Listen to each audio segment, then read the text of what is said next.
देवर सज्जनों नमस्कार, जय हिंद।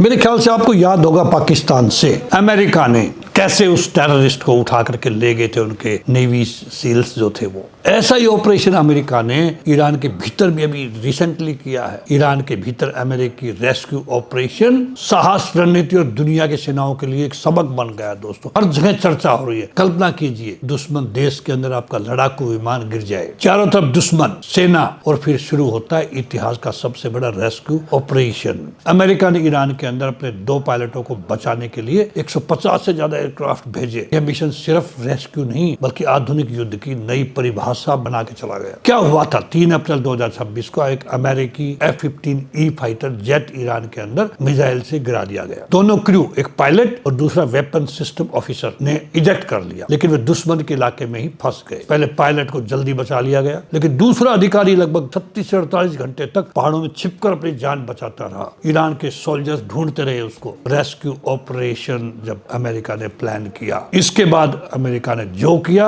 वह अभूतपूर्व था।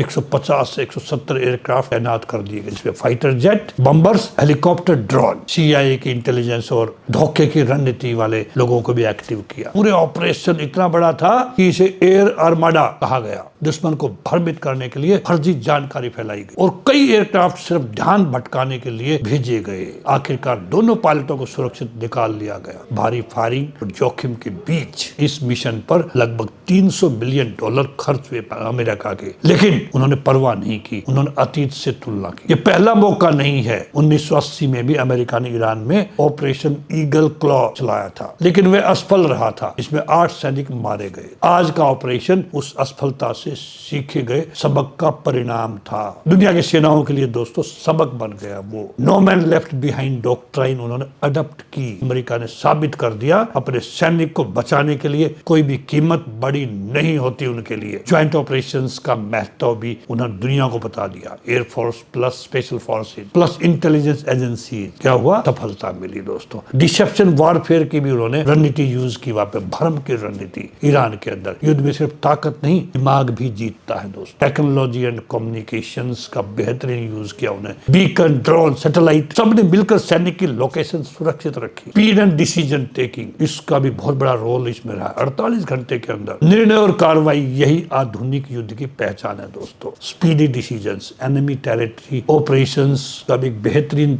देखने को मिला। है दुश्मन के इलाके में ऑपरेशन करना सबसे कठिन लेकिन जरूरी कौशल के साथ, वो भी भारत और विश्व के लिए संदेश क्या देके चले गए वो। इससे भारत सहित सभी देशों की सेनाओं को इस मिशन से सीखना चाहिए दोस्तों। CSR combat search and rescue को मजबूत करना हर कंट्री के लिए जरूरी हो गया है। ये किसी के साथ भी हो सकता है। हमारे अभिनंदन ग्रुप के अभिनंदन एयरक्राफ्ट लेकर पाकिस्तान में इजेक्ट होकर के गिर गया तो उनके हाथ आ गया, लेकिन वो तो नरेंद्र मोदी बैठा हुआ था इधर, ऊपर से प्रेशर डाला। डर था पाकिस्तान को कि पूरा हिंदुस्तान उनके ऊपर अटैक ना कर ले, उन्होंने हमें हैंड ओवर कर दिया गया। दोस्तों, संयुक्त कमांड और नेटवर्क युद्ध प्रणाली विकसित करना भी बहुत जरूरी होगा हर देश के लिए। अभी सीखा है इससे। टेक्नोलॉजी और AI आधारित ऑपरेशन बढ़ाना भी अब बहुत जरूरी, बिकॉज आज के होने वाले ऑपरेशन फ्यूचर में ड्रोन, मिसाइल्स और AI से कंट्रोल्ड हैं। अब भविष्य की युद्ध की रणनीति पे क्या इसका असर पड़ेगा? भविष्य की युद्ध सिर्फ मिसाइल और टैंक का नहीं होगा दोस्तों, ये होगा intelligence plus cyber plus drone plus special operation का। ये ऑपरेशन सिर्फ 2 पायलटों को बचाने की कहानी नहीं, यह है एक देश के अपने सैनिकों के प्रति प्रतिबद्धता की कहानी,